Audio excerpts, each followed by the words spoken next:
بسم اللہ الرحمن الرحیم۔ السلام علیکم ناظرین، آپ دیکھ رہے ہیں 92 نیوز ڈیجیٹل اور میں ہوں یاسر رشید۔ ناظرین، فارن فنڈنگ کیس کا فیصلہ آ چکا ہے۔ وہ کیس جو تقریباً 8 سال چلتا رہا، وہ کیس جو 20 بار زیر التوا رہا، اور وہ کیس جس میں پاکستان تحریک انصاف کے تقریباً 8 سے 9 وکلاء تبدیل ہوئے، اس کیس کا فیصلہ آنے کے بعد کہیں پر خوشی کے شادیانے بجائے جا رہے ہیں اور کہیں پر غم کے شامیانے ہیں۔ ہر کوئی اسے اپنے حساب سے اس کیس کی تشریح کر رہا ہے۔ کچھ لوگ یہ سمجھتے ہیں کہ پاکستان تحریک انصاف کے سر پر جو نااہلی کی تلوار لٹک رہی تھی وہ ہٹ چکی ہے، اور کچھ لوگوں کی رائے یہ ہے کہ وہ جو نااہلی کی تلوار سر پر لٹک رہی تھی اس کی نوک اب سر کے قریب آن پہنچی ہے، جس کا فیصلہ اب وفاقی حکومت کرے گی کہ یہ سر میں گھونپ دینی ہے یا پھر یہ سر سے ہٹا دینی ہے۔ اب اس کیس کا فیصلہ آنے کے بعد یہ بات سامنے آئی ہے کہ 351 جو غیر ملکی کمپنیز ہیں وہاں سے پاکستان تحریک انصاف کو پیسہ آیا، جو ممنوعہ طور پہ پاکستان تحریک انصاف نے وصول کیا۔ 34 غیر ملکی شخصیات ہیں جنہوں نے پاکستان تحریک انصاف کو پیسہ دیا ہے، اور یہ ممنوعہ ذرائع ہیں۔ ممنوعہ ذرائع کیا ہوتے ہیں؟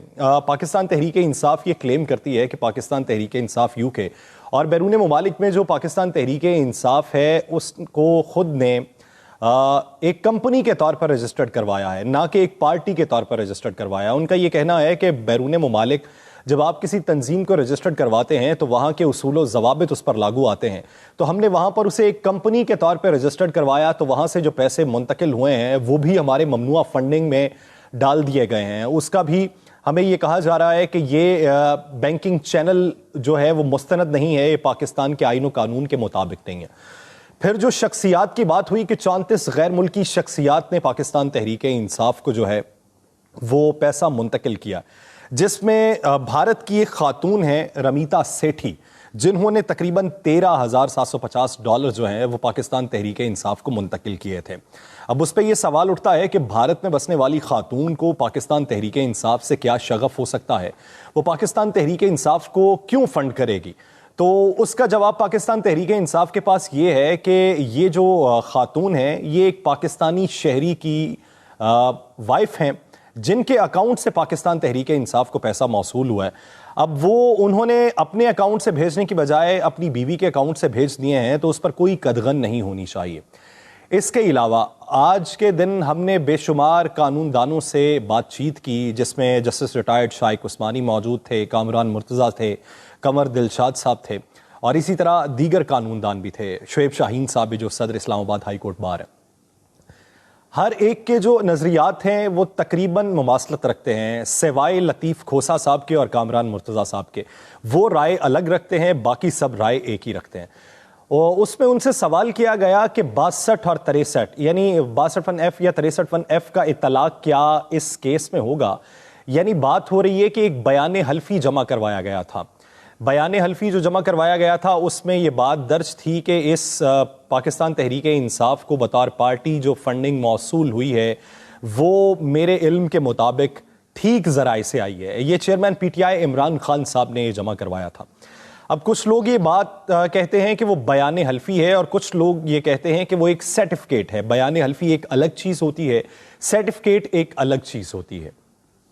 آپ کو یاد ہوگا سپریم کورٹ آف پاکستان نے جب یہ بات ہو رہی تھی کہ صادق اور امین کون کون ہو سکتا ہے، تو اس وقت یہ بات کی تھی کہ پاکستانی سیاستدانوں پہ اس کے اصول و ضوابط کو اگر لاگو کیا جائے تو پاکستان میں صرف ایک سیاسی شخصیت بچے گی، سراج الحق۔ اس کے علاوہ یہ تمام لوگ جو ہیں اس کے زمرے میں آتے ہوئے نااہل قرار پائیں گے۔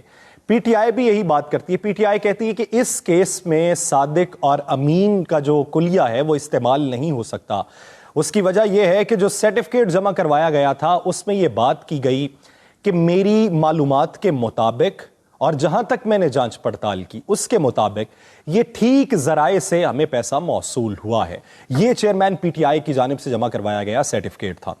اب قمر دلشاد صاحب اس پہ یہ رائے رکھتے ہیں کہ اس میں اگر کوئی بے ایمانی کی ہے تو ان کے چارٹرڈ اکاؤنٹنٹ کی جانب سے کی گئی ہوگی، ان کے جو اکاؤنٹس کو سنبھال رہا ہے، کیونکہ ایک جو چیئرمین ہوتا ہے پارٹی کا وہ پارٹی کو سپروائز کر رہا ہوتا ہے۔ اب پارٹی کے اندر مختلف ذرائع سے چیزیں پہنچ رہی ہوتی ہیں، فنڈ بھی آ رہے ہوتے ہیں، پارٹی کے امور بھی چل رہے ہوتے ہیں، تو ہر ایک کی معلومات جو ہے وہ سربراہ تک نہیں ہوتی۔ وہ نیچے ایک پورا چینل منظم ہوتا ہے جو یہ سارے کام سر انجام دیتا ہے. تو اس لیے اس کیس کے اندر وہ قدغن نہیں لگ سکتی جو نواز شریف صاحب والے کیس میں لگی تھی. اب اس کیس میں بات یہ ہو رہی ہے کہ پاکستان تحریک انصاف نے جو باہر کمپنیز رجسٹرڈ کروائیں وہ کمپنیز پی ٹی آئی کے نام پہ رجسٹرڈ کروائی گئی. تو کمپنیز کو کیوں رجسٹرڈ کروایا گیا؟ یو اے ای سے بھی آپ کو پیسہ آیا ہے. اب الیکشن کمیشن آف پاکستان کے اس فیصلے کے مطابق جس چینل سے آپ نے پیسے بھیجے ہیں پاکستان میں، وہاں پر یعنی امریکہ کے اندر اور یو اے ای کے اندر بھی اس طرح خیراتی رقم کو اکٹھا کرنے پر ممانعت ہے، اور آپ نے وہاں کے بھی آئین و قانون کی خلاف ورزی کی ہے، جس پر پی ٹی آئی کی حکمت عملی یہ ہے اور ان کا موقف یہ ہے کہ آپ کون ہوتے ہیں جو یہ فیصلہ کریں کہ امریکہ کے اندر ہم نے آئین و قانون کی خلاف ورزی کی ہے. امریکہ کا اپنا قانون موجود ہے، اگر ہم نے خلاف ورزی کی ہے تو قدغن انہیں لگانی چاہیے، کیونکہ ہم نے ان کے ملک میں پیسہ بیٹھ کر اکٹھا کیا اور اوورسیز پاکستانیوں سے کیا. اب پی ٹی آئی جو ہے، شاہ محمود قریشی صاحب کو دیکھیں تو وہ یہ کہتے ہیں کہ اس کیس میں سے کچھ نہیں نکلا. اگر دیکھیں سابق وفاقی وزیر داخلہ شیخ رشید صاحب کو تو وہ یہ کہتے ہیں کہ اس کیس میں سے کچھ نہیں نکلا اور اب یہ پاکستان تحریک انصاف کو سرخرو کر دے گا. لیکن بیشتر جو رہنما پاکستان تحریک انصاف کے وہ یہ کہتے ہیں کہ اس میں الیکشن کمیشن آف پاکستان کی جانبداری دکھائی دی ہے. الیکشن کمیشن آف پاکستان یہ چاہتا ہے کہ ہم جو باہر بیٹھے پاکستانی ہیں ان سے پیسہ نہ لیں، تو وہ جب ان سے پیسہ نہیں لیں گے تو آپ انہیں پھر بطور پاکستانی بھی تسلیم نہیں کر رہے، کیونکہ وہ پاکستان کی شہریت بھی رکھتے ہیں، باہر کی شہریت بھی رکھتے ہیں. تو وہ اگر پاکستان کی شہریت رکھتے ہوئے پاکستان میں پیسہ بھیجتے ہیں اور کسی اپنی من پسند پارٹی کو بھیجتے ہیں کہ اس پہ آپ کو اعتراض کیوں ہے؟ اس کے ساتھ ساتھ جو بات اب چل رہی ہے کہ وفاقی حکومت کے پاس کیا آپشنز موجود ہیں.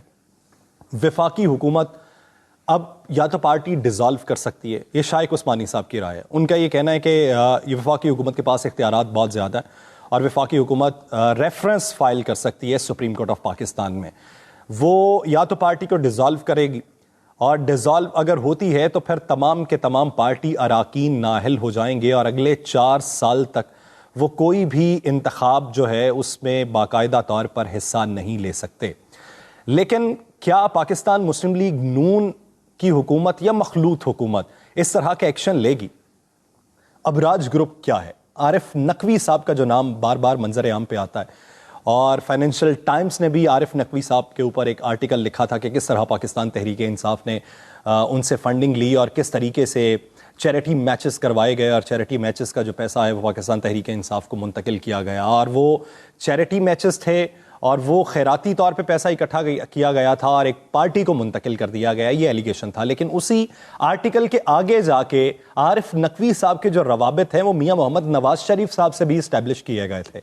تو پی ایم ایل این نے اس پہ کافی واویلا کیا تھا کہ پاکستان تحریک انصاف پہ ثابت ہو چکا ہے کہ انہوں نے غیر ملکی ممنوعہ فنڈنگ حاصل کی ہے، اور فائنینشیل ٹائمز کا جو یہ آرٹیکل ہے یہ مہر تصدیق ہے اس کے اوپر کہ انہوں نے جو ان کے اوپر کیس چل رہا ہے وہ حق بجانب ہے. لیکن اس کا جو اگلا حصہ ہے جو میاں محمد نواز شریف صاحب کے ساتھ ان کا لنک اسٹیبلش ہو رہا ہے، اس کے اوپر ان کی جانب سے کوئی وضاحت نہیں کی گئی تھی. ابراج گروپ جو ہے اس سے تقریباً 21,21,504 ڈالرز پاکستان تحریک انصاف کو منتقل ہوئے. برسٹل انجینئرنگ سروسز سے 49,965 ڈالر پاکستان تحریک انصاف کو منتقل ہوئے. مجموعی طور پہ جو ان کے اوپر ایلیگیشن لگا ہے وہ 80 کروڑ کی رقم ہے، جو الیکشن کمیشن آف پاکستان کے مطابق یہ ہے کہ آپ کو شو کاز نوٹس جاری ہو رہا ہے، اس کا آپ جواب دے دیں، اور اگر یہ جواب نہیں دیا جاتا تو پھر بحق سرکار یہ رقم ضبط کر لی جائے گی. یہی دائرہ اختیار ہے الیکشن کمیشن آف پاکستان کا، وہ بحق سرکار وہ رقم کو ضبط کر سکتا ہے. پارٹی کو نااہل کروانا، پارٹی کے اوپر بین لگوانا، تمام اراکین کو نااہل کروانا، یہ ثوابدید اور اختیار وفاقی حکومت کے پاس ہے. پھر آ کے سوال وہی بچتا ہے کہ کیا وفاقی حکومت جو یہ کہہ رہی ہے کہ یو اے ای سے بھی آپ نے جو پیسہ پاکستان منتقل کیا ہے، یو اے ای کے بھی آپ نے قانون کی خلاف ورزی کی ہے، وہاں پہ خیراتی تنظیموں کے لیے پیسہ اکٹھا کرنے کی اجازت نہیں دی جاتی، ان کا قانون نہیں دیتا، اور اگر آپ نے کرنی ہے تو اس کی باقاعدہ طور پہ حکومت سے اجازت لی جاتی ہے، اور آپ نے ایسا نہیں کیا تھا، اس لیے آپ نے وہاں کی بھی خلاف ورزی کی. اب تک کی ان کی پریس کانفرنسز کے دوران یہی چیز واضح ہوتی ہے کہ وہ پاکستان تحریک انصاف کے خلاف اپنا نیریٹو اسی بنیاد کے اوپر بلڈ کریں گے، اور وہ پی ٹی آئی کو نااہل کروانے کی کوشش کریں گے کہ یہی وہ طریقہ کار ہے جس کے اوپر وہ کہتے ہیں کہ ہمارے قائد کے اوپر 10,000 تنخواہ نہ لینے کی وجہ سے انہیں نااہل کر دیا گیا تھا. تو یہاں تو معاملہ کروڑوں کا ہے. ہمارے اوپر بات یہ تھی کہ ہم نے پیسہ نہیں لیا, اور یہ اب خان صاحب کا جو ہاتھ ہے وہ تجوری کے اندر پھنسا ہوا ہے, وہ چوری کر رہے تھے کہ اوپر سے چھاپا پڑ گیا. یہ ان کا موقف ہے نون لیگ کا. سوال وہی ہے, نون لیگ ان کے خلاف سپریم کورٹ تک تو جائے گی, سپریم کورٹ میں ریفرنس بھی فائل کرے گی, لیکن ابھی تک بات یہ ہے کہ آئین و قانون کی روشنی میں کیا اس کیس کی تشریح ہونا باقی ہے, یا یہ کیس جو ہے اوپن اینڈ شٹ ہے.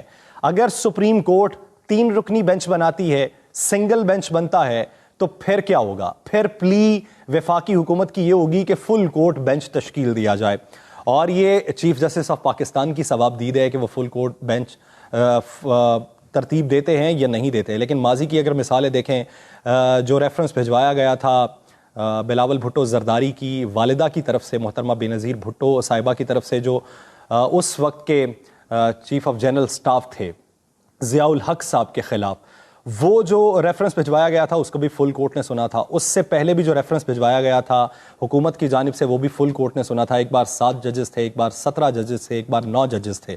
تو کیا اسی روایت پر عمل درآمد ہوگا؟ اگر نہیں ہوتا تو پھر ان کے پاس نیریٹو یہ ہوگا وفاقی حکومت کے پاس کہ ہمارا ادارہ جاتی قتل ہوا ہے, عدلیہ نے ہمارا قتل کر دیا ہے, ہماری تو بات نہیں سنی جاتی, تو اس لیے ہم عوام میں جائیں گے.